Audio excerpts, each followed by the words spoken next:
का लोक सेवा परीक्षा से टीजीटी पीजीटी और शिक्षक सभी भर्तियों के लिए उपयोगी होने वाला ये टॉपिक है नागरिक शास्त्र का, जो कि व्यक्तिवाद है। आइए हम अपने टॉपिक की तरफ चलते हैं, जो कि व्यक्तिवाद है। व्यक्तिवाद के क्वेश्चंस करने से पहले हम व्यक्तिवाद के बारे में थोड़ा सा जान लेते हैं। व्यक्तिवाद एक नैतिक एवं सामाजिक राजनीतिक दर्शन है जो व्यक्ति की स्वतंत्रता पर विशेष बल देता है। व्यक्तिवादी विचारक व्यक्ति को सर्वाधिक महत्व देते हैं।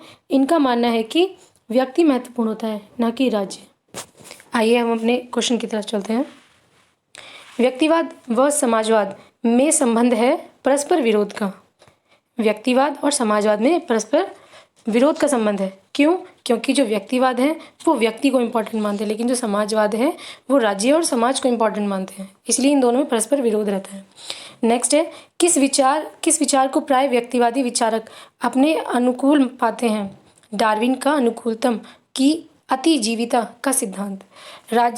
नेक्स्ट क्वेश्चन है, राज्य एक आवश्यक बुराई है। यह कथन किससे संबंधित है? व्यक्तिवाद से संबंधित है, क्योंकि जो व्यक्तिवादी हैं वो राज्य को बाद में वरीयता देते हैं, वो पहले व्यक्ति को वरीयता देते हैं। उनके लिए व्यक्ति महत्वपूर्ण है, न कि राज्य। नेक्स्ट है, राज्य एक आवश्यक बुराई है। यह मत किससे संबंधित है? यह मत व्यक्तिवाद से संबंधित है। देखिए ये फिर से रिपीट हुआ है।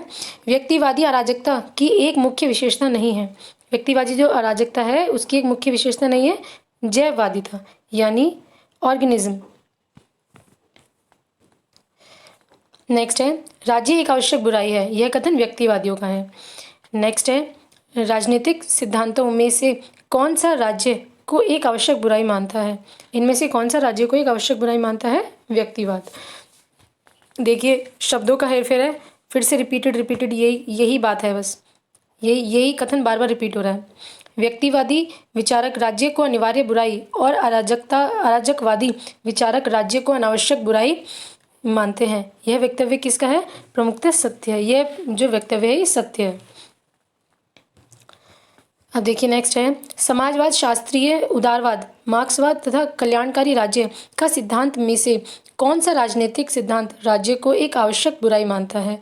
तो ये शास्त्रीय उदारवाद।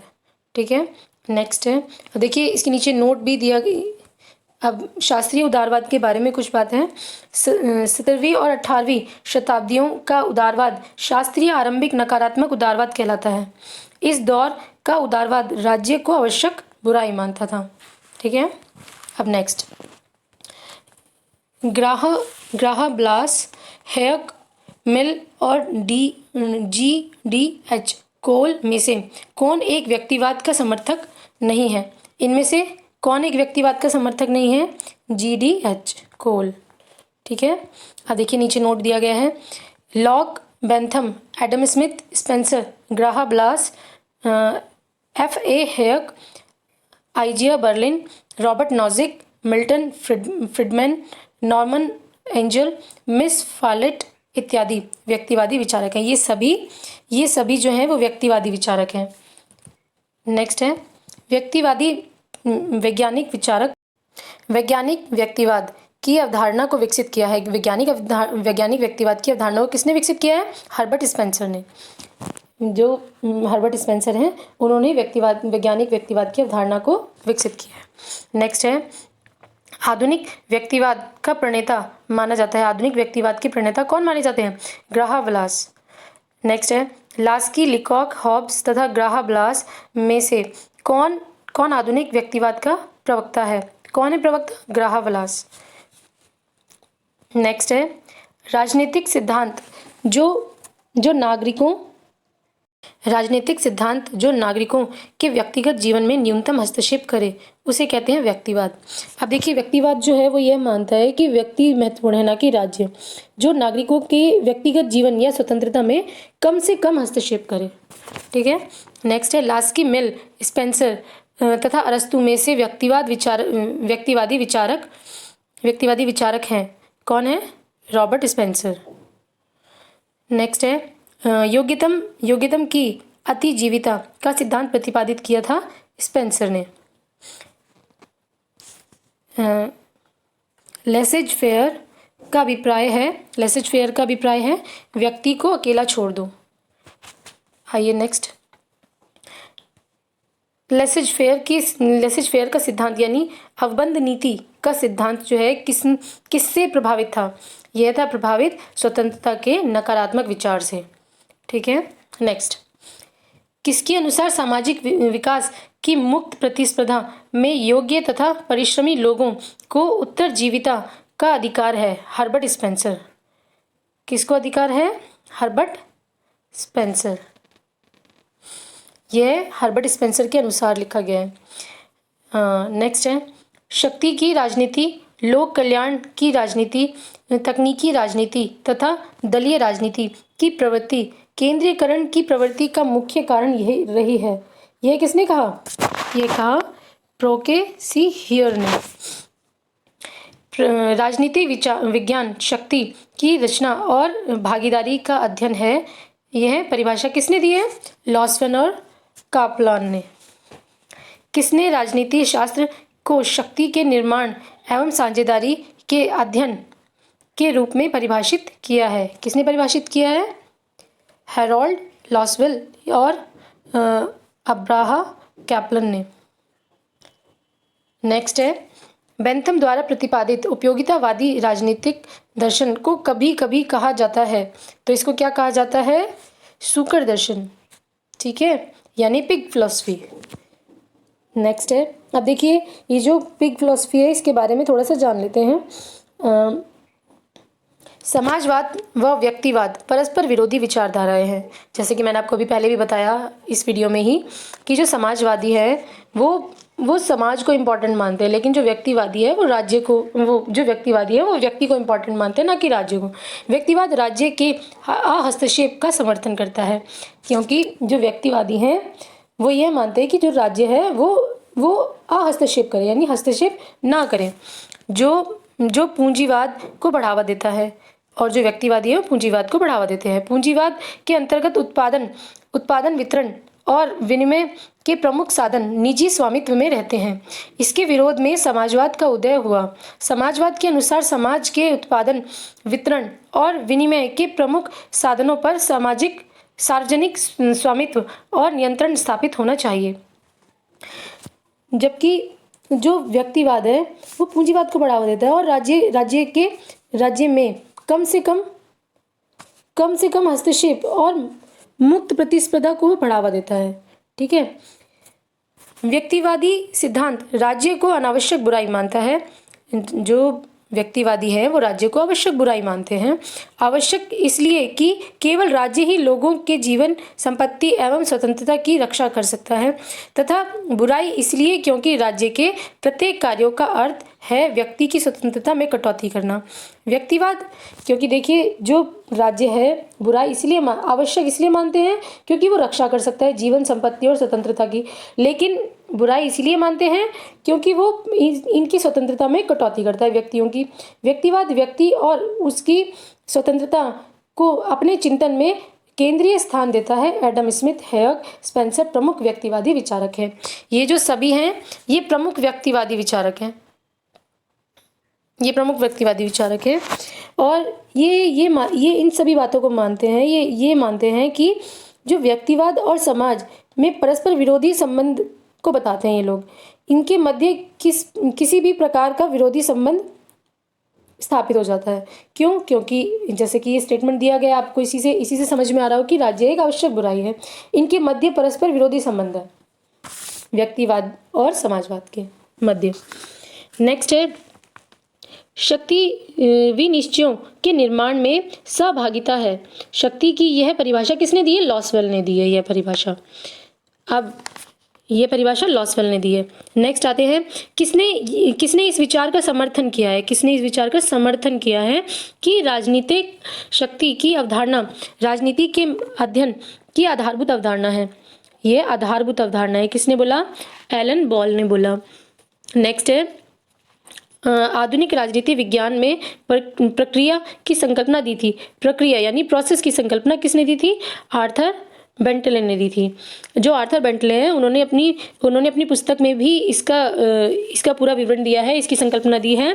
द प्रोसेस ऑफ गवर्नमेंट इनकी एक बुक है जिसमें इन्होंने ये प्रक्रिया की संकल्पना दी है। नेक्स्ट, लॉसवेल ने अपनी किस पुस्तक में शक्ति को परिभाषित किया है? पावर एंड सोसाइटी में। नेक्स्ट है कैटलिन के अनुसार राजनीति विज्ञान का विषय क्षेत्र है। कैटलिन के अनुसार राजनीति विज्ञान का क्या विषय क्षेत्र है? शक्ति का अध्ययन। ठीक है। नेक्स्ट है अरस्तु के अनुसार दास्ता प्रकृति और लाभप्रद है। अरस्तु यह मानते हैं कि जो दास्ता है वो प्रकृति और लाभप्रद है, क्योंकि ये स्वामी और दास दोनों के हित में है। कि अरस्तु जैसा प्रगतिशील विचारों का व्यक्ति अपने समाज और परिस्थितियों से कितना प्रभावित है कि उसने यूनान में चल रही दास प्रथा का समर्थन किया। ठीक है, उन्होंने यूनान में चल रही दास प्रथा का भी समर्थन किया था। नेक्स्ट है अरस्तु की नागरिकता की अवधारणा लागू करने पर केवल कुछ भारतवासी भारत के नागरिक माने जाएंगे। अरस्तु की जो नागरिकता की अवधारणा है उसके अनुसार केवल कुछ भारतवासियों को ही भारत के नागरिक होने का दर्जा मिला, यानी नागरिक माना गया। अब देखिए नेक्स्ट आते हैं। अरस्तु ने राज्य में निवास करते हुए भी नागरिक न होने के 4 दशाएं बतलाई हैं, जो इस प्रकार हैं। अब देखिए हमने ऊपर में जाना कि जो अरस्तु है वो भारत का नागरिक होते हुए भी भारत का नागरिक नहीं मानता नागरिकों को। तो उन्होंने कुछ कंडीशंस बताई है जो कि हैं ये। फर्स्ट कंडीशन है किसी राज्य में निवास करने से नागरिकता नहीं मिलती, क्योंकि स्त्री, बच्चे, दास और विदेशी को नागरिक नहीं माना जाता। उनकी जो फर्स्ट कंडीशन है वो है ये कि जो स्त्री, दास और बच्चे और विदेशी है उनको नागरिक नहीं माना जाएगा, चाहे वो उस राज्य में निवास कर रहे हो। नेक्स्ट है किसी पर अभियोग चलाने का अधिकार रखने वाले व्यक्ति को नागरिक नहीं माना जा सकता, क्योंकि संधि के द्वारा यह अधिकार किसी विदेशी को भी प्राप्त हो सकता है। अब उनके अनुसार ये जो अभियोग चलाने का जो अधिकार है उनके अनुसार ये किसी विदेशी को भी प्राप्त हो सकता है, इसलिए उन्होंने उसको नागरिक नहीं मानेंगे।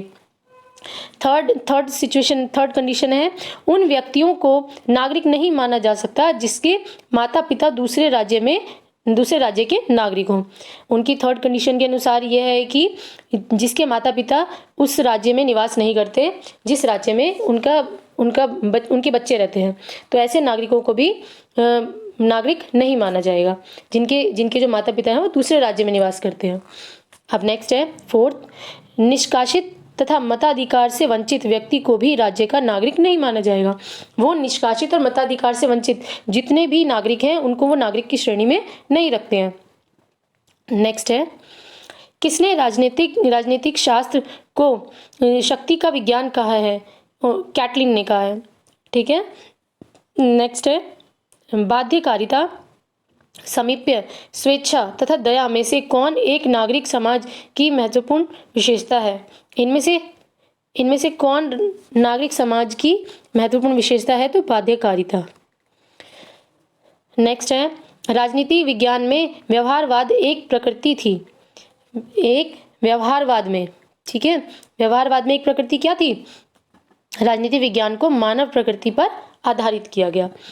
अब नेक्स्ट है व्यवहारवाद की एक महत्वपूर्ण विशेषता है अंतर अनुशासनात्मक दृष्टिकोण।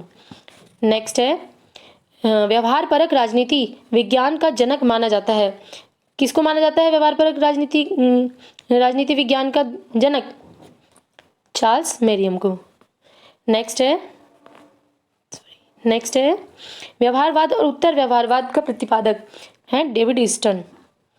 जो डेविड ईस्टन है वो व्यवहारवाद और उत्तर व्यवहारवाद के प्रतिपादक हैं।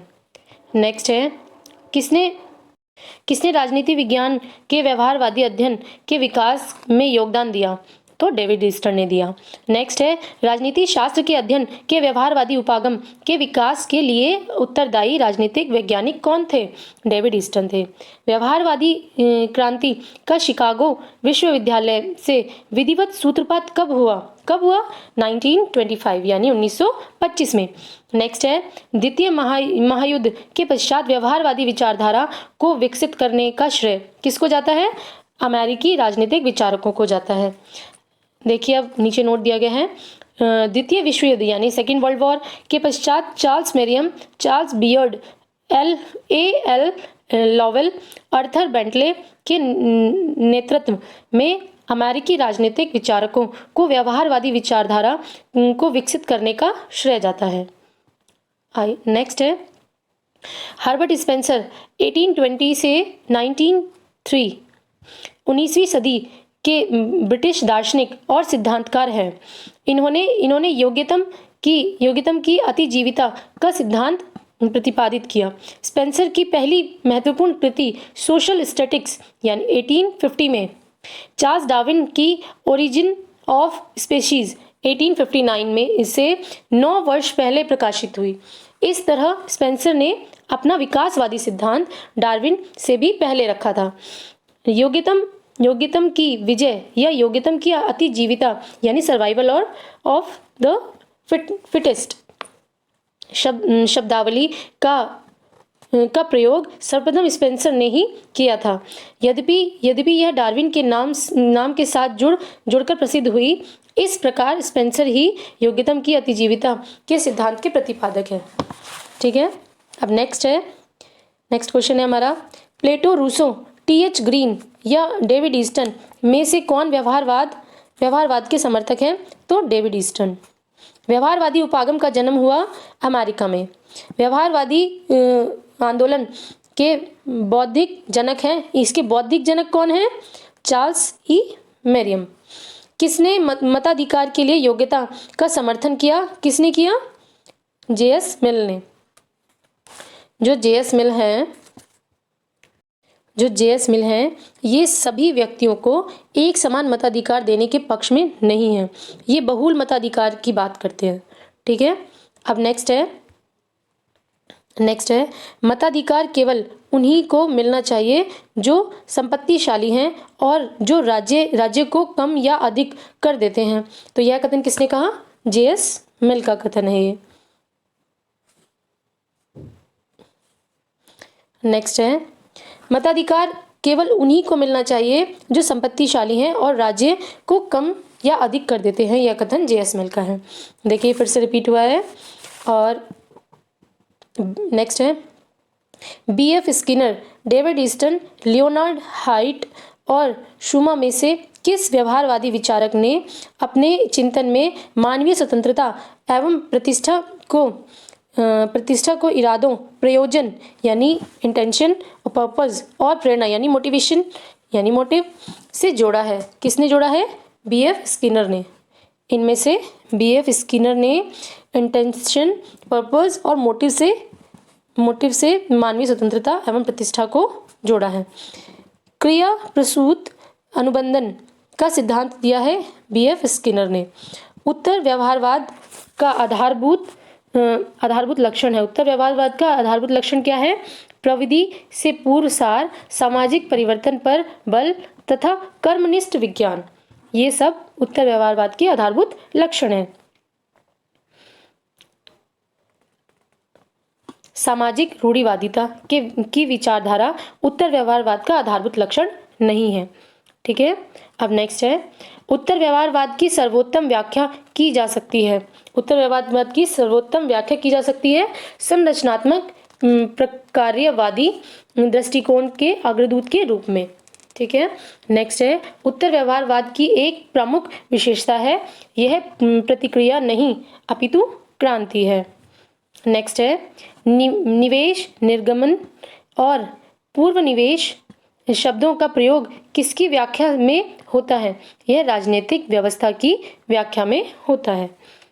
अब नेक्स्ट है व्यवस्था बंदीकरण, प्रमाणीकरण, प्रासंगिकता का सिद्धांत तथा समग्रता में से कौन सा डेविड ईस्टन के व्यवहारवाद के सिद्धांत का एक लक्षण नहीं है? इनमें से कौन सा है? इनमें से कौन सा एक लक्षण नहीं है? प्रासंगिकता का सिद्धांत, क्योंकि जो प्रासंगिकता का सिद्धांत है यह उत्तर व्यवहारवाद पर बल देता है। नेक्स्ट है देखिए नोट की तरफ चलते हैं।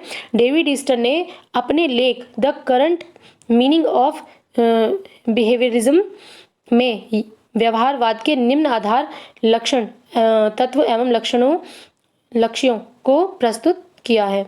पहला है नियमन, दूसरा है सत्यापन, तीसरा है तकनीकी पद्धति, चौथा है परिमाणीकरण यानी क्वांटिफिकेशन, पांचवा है मूल्य, छठा है व्यवस्था बंदीकरण और सातवां है शुद्ध ज्ञान, आठवां है समग्रता। ये सभी डेविड ईस्टर ने व्यवहारवाद के तत्व और लक्ष्यों को प्रस्तुत किया है। व्यवहारवाद प्रेरणा करता है प्रत्यक्षवाद से। नेक्स्ट है उत्तर व्यवहारवाद का श्रेष्ठ व्याख्या किसने की है? उत्तर व्यवहारवाद की श्रेष्ठ व्याख्या किसने की है? डेविड ईस्टर ने की है। नेक्स्ट है डेविड ईस्टर ने अपनी किस कृति में राजनीतिक व्यवस्था या राजनीतिक प्रणाली का वर्णन किया है? तो ए फ्रेमवर्क फॉर पॉलिटिकल एनालिसिस, यानी 1965 में। नेक्स्ट है किस एक उपागम की दो मुख्य मांगे थी? दो मुख्य मांगे थी किस एक उपागम की? प्रासंगिकता एवं कार्यवाही। तो ये किस उपागम की दो मांगे थी? उत्तर व्यवहारवाद की। नेक्स्ट है उत्तर व्यवहारवाद वास्तव में एक क्रांति है, इसका श्रेय जाता है डेविड ईस्टर्न को। नेक्स्ट है उत्तर व्यवहारवाद बल देता है उपादेयता एवं कृत्य दोनों पर। नेक्स्ट है फ्रैंकफर्ट स्कूल ने पूंजीवादी समाज की सांस्कृतिक आलोचना विशेषकर किस बात को लेकर की है? तो मनोवैज्ञानिक प्रभुत्व को लेकर की है। किसने कहा है राजनीतिक समाज में मूल्यों का आधिकारिक आवंटन है? तो डेविड ईस्टर ने कहा है। ये समाज कल्याण की सही संरचना है, व्यक्ति लोक कल्याण के विरुद्ध किसी अधिकार का उपयोग नहीं कर सकता। नेक्स्ट है एक संतुष्ट सुअर से एक असंतुष्ट सुकरात का जीवन श्रेष्ठकर है। यह कथन किसका है? J.S. मिल के व्यक्तिवाद से है। नेक्स्ट है उत्तर व्यवहारवादी क्रांति की उद्घोषणा डेविड ईस्टर ने कब और कहाँ की? तो डेविड ईस्टर ने उत्तर व्यवहारवाद की उद्घोषणा 1969 में न्यूयॉर्क में की। किसने लिखा है कि एक संतुष्ट सुअर से की उपेक्षा एक असंतुष्ट सुकरात होना कहीं अच्छा है?